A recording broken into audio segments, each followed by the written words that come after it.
Sun Risers Hyderabad versus Mumbai Indians మధ్య జరిగిన రెండవ మ్యాచ్ లో కూడా ఎస్ఆర్హెచ్ ఓడిపోయింది. ఇది ఎస్ఆర్హెచ్ కి డూ ఆర్ డై మ్యాచ్. పైగా ఇది మన హోమ్ గ్రౌండ్ ఉప్పల్లో జరిగింది. ఈ మ్యాచ్ ను కూడా మన వాళ్ళు పువ్వులో పెట్టి ముంబైకి ఇచ్చేశారు.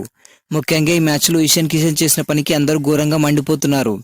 వీడికి పిచ్చి పట్టిందని కొందరు, వీడు ముంబైకి అమ్ముడుపోయాడని మరికొందరు ఇలా ఇషాన్ కిషన్ పై దుమ్మెత్తిపోస్తున్నారు. నిజానికి దీపక్ చార్ వేసిన బంతికి ఎటువంటి అప్పీల్ లేకుండానే ఎంపైర్ ఇషాన్ కిషన్ అవుట్ గా ప్రకటించాడు. అసలు విచిత్రం ఏంటంటే ఇషాన్ కిషన్ కూడా ఎంపైర్ నిర్ణయానికి అంగీకరించి పెవిలియన్ కి వెళ్ళిపోయాడు. ఇషాన్ కిషన్ అవుట్ గురించి బౌలర్ అప్పీల్ చేయలేదు, కీపర్ కూడా ఏం చెప్పారు. అలాంటప్పుడు తనకు తానుగా అవుట్ అంటూ వెళ్ళిపోవడం కరెక్ట్ కాదని ఎక్స్పర్ట్స్ సైతం ఫైర్ అవుతున్నారు. ఇషాన్ కిషన్ ఐపీఎల్ జర్నీ మొదలైంది ముంబైతోనే. కానీ మొన్న జరిగిన మెగా వేలంలో అతని ముంబై కొనుగోలు చేయలేదు. కానీ అతనిపై ఎన్నో ఆశలు పెట్టుకుని ఎస్ఆర్హెచ్ కొనుక్కుంది. దీంతో ముంబైతో మ్యాచ్ జరిగినప్పుడల్లా అతని పేరుకి ఎస్ఆర్హెచ్ లో ఉన్నాడు. కానీ అతని సపోర్ట్ మొత్తం ముంబైకి ఉందని చాలా మంది అభిప్రాయపడుతున్నారు. ఈ మ్యాచ్ లో ఇషాన్ కిషన్ ముంబై తరపున ఆడుతున్నాడనే ప్రశ్న కూడా వచ్చింది. అలాగే ఇషాన్ కిషన్ మ్యాచ్ ఫిక్సింగ్ చేశాడని నెటిజన్లు ఆరోపిస్తున్నారు. ఇషాన్ కిషన్ ఇంకా ముంబై తరపున ఆడుతున్నాడని ట్రోల్స్ కూడా చేస్తున్నారు. ఇలాంటి వాడిని టీంలో ఉంచడం కంటే రిలీజ్ చేయడం మంచిదని చాలా మంది పోస్టులు పెడుతున్నారు. అతను మొదటి మ్యాచ్ లో తప్ప ఏ మ్యాచ్ లో కూడా 2 నుంచి 5 రన్స్ కంటే ఎక్కువ కొట్టట్లేదు. అలాంటి వాడిని వద్దు వద్దు అన్న మళ్ళీ ఆడిస్తున్నారని, ముందు ఎస్ఆర్హెచ్ మేనేజ్మెంట్ కి బుద్ధి లేదని, ఇషాన్ కిషన్ కన్నా బెటర్ గా ఆడే ఆటగాళ్లు ఇంకా టీంలో ఉన్నారని, వాళ్ళకి ఛాన్సులు ఇచ్చి చూడండి అంటూ ఎస్ఆర్హెచ్ ని ఏకపారిస్తున్నారు. వాస్తవానికి ఇషాన్ కిషన్ ఫామ్ బాగాలేదని తెలిసి కూడా అతనికి ఛాన్సులు ఇవ్వడం నిజంగా ఎస్ఆర్హెచ్ తప్పే. ఎందుకంటే టీంలో అథర్వ టైడే, సచిన్ బేబీ, స్మరణ్ లాంటి యంగ్ టాలెంటెడ్ ప్లేయర్స్ ఉన్నారు. వాళ్ళని ఆడించకుండా ఎంతసేపు ఇతన్నే పట్టుకొని వేలాడుతున్నారు. అతన్ని నమ్మి ఆడిస్తున్నందుకు టీంకి పెద్ద బొక్క పెట్టాడు. ఇషాన్ కిషన్ ఆట తీరు, బిహేవియర్ చూసిన తర్వాత అతన్ని ఇంకా టీంలో ఉంచొచ్చా లేదా రిలీజ్ చేయడం మంచిదా కమెంట్ చేయండి. 2024 ఐపీఎల్ లో సన్ రైజర్స్ చేసిన విధ్వంసానికి ఎంతలా ఫ్యాన్ బేస్ పెరిగిందో ఇప్పుడు అంతకు మించిన నెగిటివిటీని సొంత ఫ్యాన్స్ తోనే బూతులు తిట్టించుకునే స్టేజ్కి వెళ్ళిపోయింది. చెత్త బ్యాటింగ్ తో, పనికిరాని బౌలింగ్ తో ఆరెంజ్ ఆర్మీ ఈ సీజన్ లో 6వ ఓటమిని మూటగట్టుకుంది. మరోసారి పవర్ ప్లేలోనే 4 వికెట్లు కోల్పోవడంతో మరోసారి టాప్ ఆర్డర్ ఫెయిల్ అయింది. దీంతో ఫ్యాన్స్ ఎక్కలేని కోపాన్ని చూపిస్తున్నారు. సన్ రైజర్స్ బ్యాటర్లు కాటేరమ్మ కొడుకులు కాదని, చేతకాని కొడుకులని పచ్చిగా విమర్శలు గుప్పిస్తున్నారు. సన్ రైజర్స్ హైదరాబాద్ జట్టుని అభిమానించడం తప్పు మాదేనని, మ్యాచ్ ఓడిపోయిన తర్వాత ఉప్పల్ గ్రౌండ్ బయట కొంతమంది అభిమానులు తమ ఆవేదనను వ్యక్తం చేస్తున్నారు. మళ్ళీ సన్ రైజర్స్ మ్యాచ్కి రామని లైవ్లోనే చెప్పేస్తున్నారు.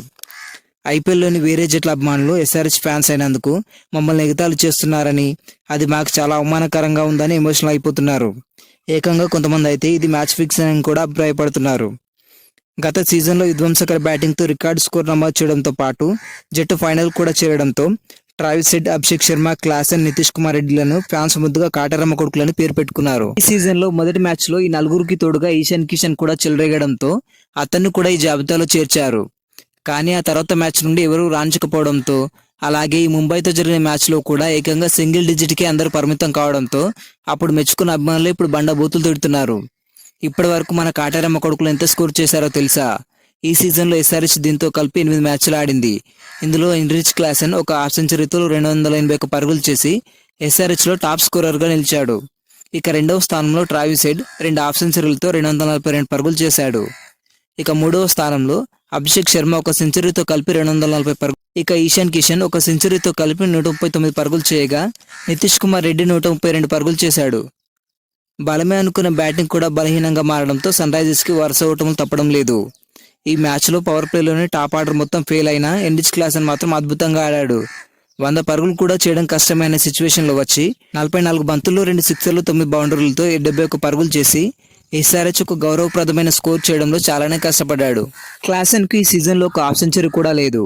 కానీ ఈ మ్యాచ్ లో తన మొదటి హాఫ్ సెంచరీని కూడా పూర్తి చేసుకున్నాడు. ఈ మ్యాచ్ లో అభినవ్ మనోహర్ కూడా క్లాసెన్ కి సపోర్ట్ గా ఉంటూ మంచి స్కోర్ సాధించాడు. అభినవ్ మనోహర్ కి ఈ సీజన్ లో ఎన్ని ఛాన్సులు ఇచ్చినా కూడా అతను ఎప్పుడు కూడా ఇలాంటి నాకు ఆడలేదు. కానీ అలాంటిది ఇతనిపై నమ్మకం ఉంచి మరో ఛాన్స్ అయితే ఇచ్చారు. ఇచ్చి ఇంపాక్ట్ ప్లేయర్ గా ఇతను దించారు. కానీ ఈసారి మాత్రం తన ఇంపాక్ట్ ఎలా ఉంటుందో అందరికీ చూపించాడు. అభినవ్ మనోహర్ ఇంకా ఎన్రిచ్ క్లాసెన్ ఇద్దరు కలిసి 99 పరుగుల అత్యంత కీలకమైన భాగస్వామ్యాన్ని నెలకొల్పారు. ఇప్పుడేం మాట్లాడినా లాభం లేదు. ఖచ్చితంగా గెలవాల్సిన మ్యాచ్లో కూడా మన వాళ్ళు ఒక మంచి టార్గెట్ కూడా సెట్ చేయలేకపోయారు. ఈ చెత్త ప్రదర్శనతో దాదాపుగా ప్లే ఆఫ్స్ రేస్ నుంచి తప్పుకుంది. ఏదో ఒక అద్భుతం జరిగితే తప్ప ఆరెంజ్ ఆర్మీ ప్లే ఆఫ్స్ కి చేరదు. ఇప్పటి వరకు 8 మ్యాచ్లు ఆడి 6 ఓటములతో పాయింట్స్ టేబుల్ 9వ స్థానంలో ఉంది. ఈ సీజన్ లో సన్ రైజర్స్ హైదరాబాద్ కి ఇంకా 6 మ్యాచ్లే మిగిలి ఉన్నాయి. ప్లే ఆఫ్స్ కి చేరాలంటే సన్ రైజర్స్ ఈ 6 మ్యాచ్లకు 6 మ్యాచ్లు గెలవాలి. అప్పుడే 16 పాయింట్లతో టోర్నీలో ముందడుగు వేయగలదు. ఈ 6 మ్యాచ్లు ఒక్కటి ఓడినా కూడా వేవ్స్కి గుడ్ బై చెప్పాల్సిందే. సన్ రైజర్స్ ప్రధాన బలమైన బ్యాటింగే బలహీనంగా మారింది. పరిస్థితులతో సంబంధం లేకుండా బ్యాట్ని ఊపుతూ సన్ రైజర్స్ భారీ మూల్యం చెల్లించుకుంటున్నారు. ఈ జట్టులో ఒక స్ట్రోక్ మేకింగ్ బ్యాటర్ లేకపోవడం బలహీనంగా మారింది. పేలో బ్యాటింగ్ కి తోడు చెత్త బౌలింగ్ ఈ జట్టును తీవ్రంగా నష్టం చేస్తుంది. స్పెషలిస్ట్ స్పిన్నర్ లేకపోవడం, ఎంతో అనుభవం ఉన్న మొహమ్మద్ షమి తేలిపోతుండడం, సిమర్జీత్ సింగ్, ఉనాద్కట్, ఈశాన్ మలింగ వంటి బౌలర్లపై నమ్మకం ఉంచే పరిస్థితి లేకపోవడంతో సన్ రైజర్స్ కష్టాలను మరింత రెట్టింపు చేస్తుంది.